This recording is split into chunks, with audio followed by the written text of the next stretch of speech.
안녕하세요, 오너세 여러분들. 위너스의 서천입니다. 자, 1월 둘째 주 매매 사례 가지고 한번 이야기 나눠보도록 하겠습니다. 여러분들도 투자할 때 이 매매 사례를 좀 보시고 투자에 좀 도움이 되셨으면 좋겠습니다. 자, 첫 번째 건물입니다. 신사동 위글위글 건물이 거래가 되었습니다. 신사동 642-24번지고요. 매매 금액은 280억, 대지 평수가 80평이에요. 그리고 2007년도에 건물이 지어져 있고 용적률은 2종에 맞게 200%에 지어져서 지상 5층인 건물이고 연면적은 150평 가량 나오는 건물입니다. 그래서 이 건물이 평당 3억 5천 정도에 거래가 됐어요. 그래서 위치가 여러분들 더 아시겠지만 여기 위글위글집 도산이라는 데죠. 요새 이 압구정 이 도로가 이 메인 도로가 작년부터 해가지고 현재까지 평당 2억 5천에서 3억 5천에서 4억 초반 이렇게 계속적으로 건물들이 거래가 됐었죠. 근데 그러한 건물들이 특징들을 살펴보면 브랜드들이 입점해 있었어요. 근데 브랜드가 입점해 있다고 건물이 팔리는 것보다는 브랜드가 안테나샵이나 쇼룸으로 쓰는 거에 되게 적합하기 때문에 브랜드 마케팅 비용이라고 해가지고 월 임대료가 정말 저희가 생각하는 것 그 이상으로 임대료를 계속 지불하게 됐습니다. 그래서 한 평당 임대료가 60만 원, 100만 원, 150만 원까지도 지불했던 건물들이 평당가가 아무리 높더라도 수익형 부동산은 결국에 나한테 들어온 인컴이 얼마냐가 가장 중요한 거잖아요. 그리고 입지도 대한민국에서 제일 좋은 압구정 로데오에 위치한 또 메인 거리이기도 하다 보니까 계속적으로 신고가가 거래됐던 라인 중에 이 건물이 거래가 됐습니다. 그리고 실제로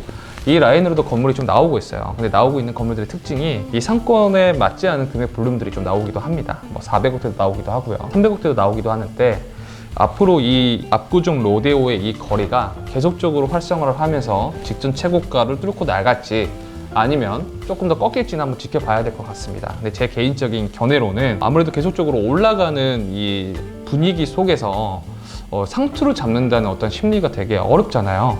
그래서 어떠한 니즈에 맞게끔 좀 달라질 것 같아요. 만약에 건물을 매입할 때 나의 투자 계획은 향후 10년 안에 계속적으로 롤링을 반복하면서 그러니까 매수랑 매도를 반복하면서 자산을 조금 키워나갈 거야 라고 한다면 이 라인으로 신고가로 잡기에는 쉽지는 않겠죠. 근데 또 반면에 그런 것보다는 좋은 입지에 우량 임차인을 좋은 건물을 내가 사고 싶다라고 한다면 장기적인 뷰 쪽으로 관점으로 보면 또 이 건물을 선택할 수도 있겠죠. 그래서 투자적인 어떠한 목적이나 장기적인 플랜에 따라서 좀 달라지겠지만 단순히 저희가 투자적인 목적으로 본다고 하면 다소 부담스러운 거래 사례가 있지 않을까라는 생각이 있습니다. 자, 다음 건물로 넘어가도록 할게요. 신당동 건물이 거래가 됐습니다. 신당동 370-48번지고요. 매매 금액은 102억, 대지 면적은 100평, 연면적은 300평이고요. 용적률이 231% 정도 받았어요. 지하 1층부터 지상 5층인 건물이고 준공 연도가 1989년도입니다. 입지적으로 본다고 하면 청구역하고 약수역 여기 사이 이면에 위치한 건물입니다. 그래서 위쪽 대로변으로 내려가다 보면 금돼지 식당이라든지 유명한 맛집거리가 많이 나오고요. 위쪽으로 올라가다 보면 신당동의 어떤 특유한 분위기는 안 나지만 청구역하고 또 가깝다는 또 더블 역세권 사이라고 볼 수가 있습니다. 그래서 여기 양면 코너 건물이죠. 실제로 대로변에서 들어가다 보면 건물이 보여요. 근데 이 건물은 2018년도에 한 차례가 거래가 됐었는데 그 당시에 45억에 매입을 해서 대수선을 한 다음에 최근에 건물을 좀 거래된 사례입니다. 원래 2018년도에 건물 매입했을 때 당시에는 건물 모양이 이렇게 됐었습니다. 그러다가 건물이 향후에 이렇게 바뀐 거죠.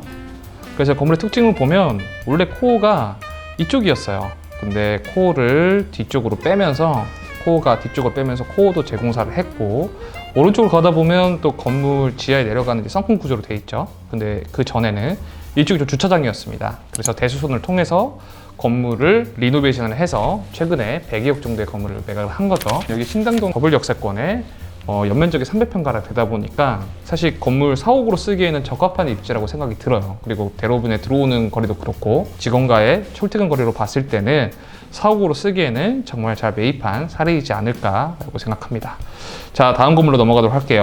역삼동 건물이 거래가 되었습니다. 역삼동 691-26번지고요. 매매 금액 88억, 대지 평수가 98평, 준공 연도가 2009년도고요.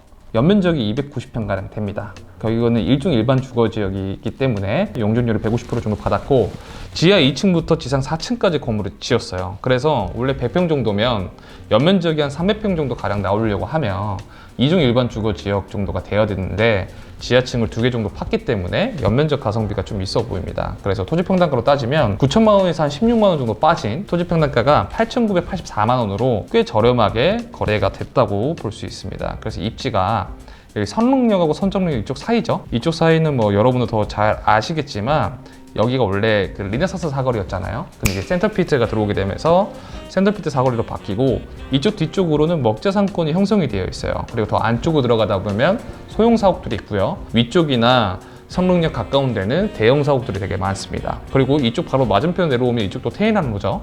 그래서 여기 먹자 상권에서 한쪽 정도 들어간 한쪽 이면인데 여기 코너잖아요. 그리고 이쪽 이면부터는 앞쪽의 먹자 상권보다는 비교적 좀 고즈넉하고 상권 분위기가 좀 조용합니다. 그래서 사옥으로 쓰기에는 좀 괜찮거든요.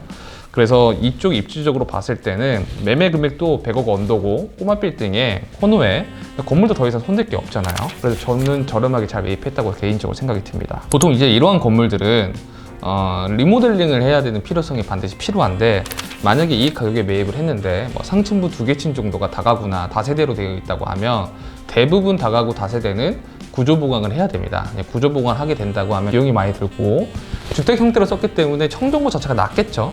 그럼 청정고 자체가 낮게 되면 임차 사유를 받는데 되게 오래 걸리겠죠. 아무래도 선호도가 신축이나 층고가 높아 있는 걸 원타 보니까요. 다세대는 다가구가 있다면 안에 기둥이 있는 경우가 있습니다. 주축 보호가 있게 된다고 하면 임차인들 레이아웃 짜기가 되게 어려워서 오히려 저렴하게 매입을 했지만 공사 비용 때문에 내가 매입한 금액이 조금 더 프리미엄에 많이 붙게 되는 그런 현상이 있는데 이 건물은 애당초 건물이 지어졌을 때 근리생활에서 사무소로 세팅이 된 것 같아요. 그래서 만약 리모델링 한다고 하면 외관이라든지 공용 부분 이런 쪽만 손대면 되기 때문에 뭐 입지적으로나 가격 볼륨적으로나 되게 건물을 매각하신 분도 그렇고 매수하신 분도 또 합리적으로 건물로 매입하지 않았나 라고 생각이 듭니다. 자, 다음 건물로 넘어가도록 할게요.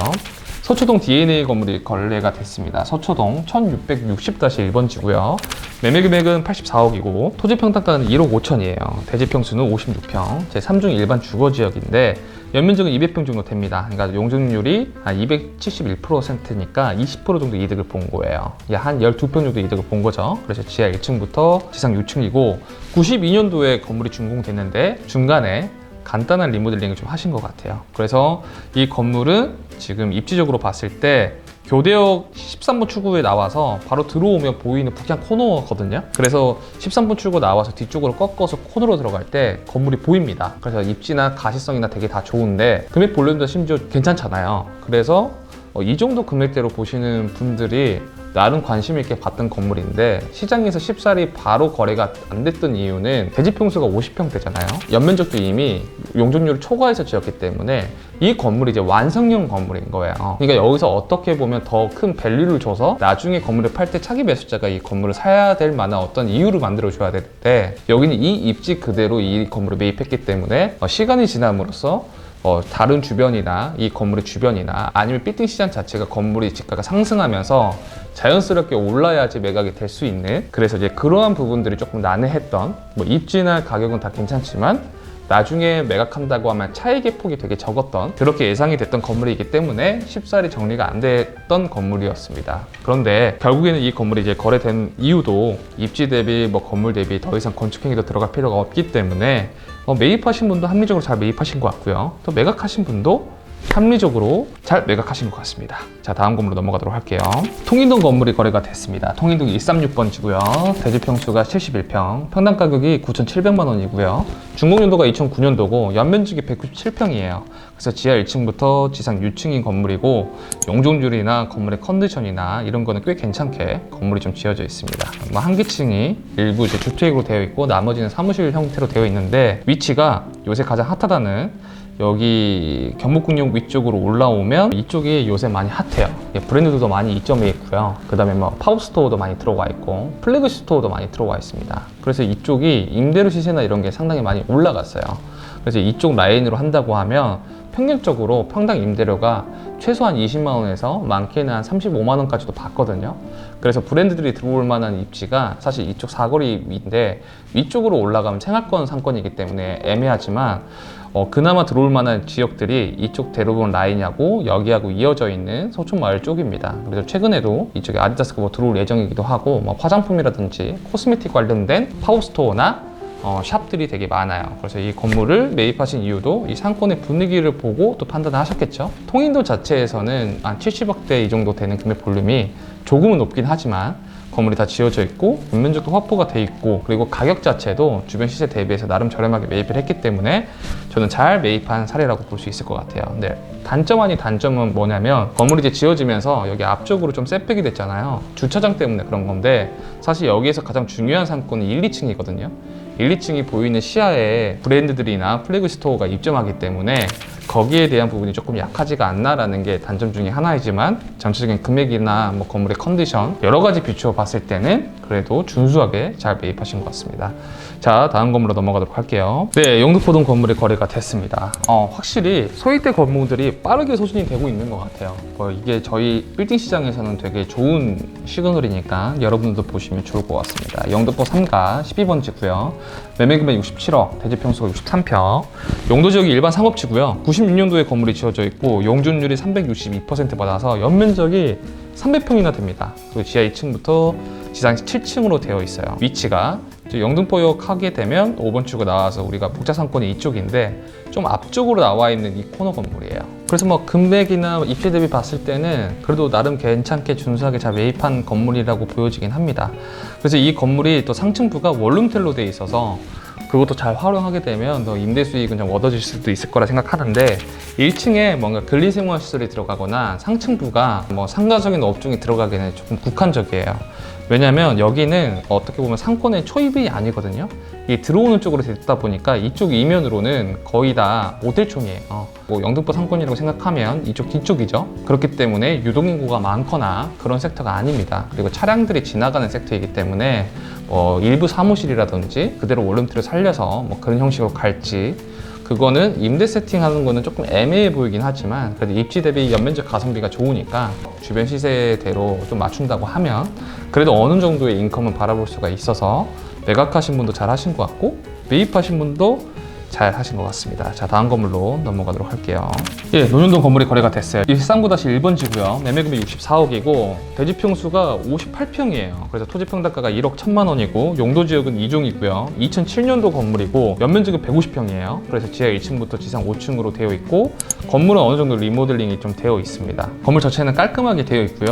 입지는 여기 이제 논현역하고 합동역 사이에 이 주택가촌으로 들어가는 쪽이죠. 그쪽 사이에 위치한 건물이에요. 근데 이 건물이 셀링 포인트는 간단하죠. 논현동과 합동역 더블 역세권 중간에 또 너무 안쪽도 아니잖아요. 근데 금액대 볼륨이 60억 언더이기 때문에 그래서 어느 정도 빠르게 거래가 된 것 같습니다. 자, 다음 건물로 넘어가도록 하겠습니다. 양재동 건물이 거래가 됐습니다. 301-1번지고요. 매매금액은 59억, 토지평수가 85평인데 토지평당가가 6,900만 원 정도의 거래가 됐어요. 그래서 2024년도에 전체 대수산한 건물이고 연면적은 193평이에요. 그래서 지하 1층부터 지상 4층인 건물이고 2024년도에 이 건물을 51억 5천 정도에 매입을 해서 어느 정도 리모델링 한 다음에 그 이후에 1년이 조금 넘은 시점에 59억에 매각을 한 사례예요. 거의 원가 수준으로 건물이 거래가 됐죠. 그래서 이 건물을 매입하신 분도 원래 전체 4억으로 쓰고 있었던 건물이고 위치가 여기 양재 시민의 숲역이고요. 여기 보시면 포의사거리 이면에 위치한 건물입니다. 좀 안쪽이긴 해도 여기가 고즈넉하고 조용하거든요.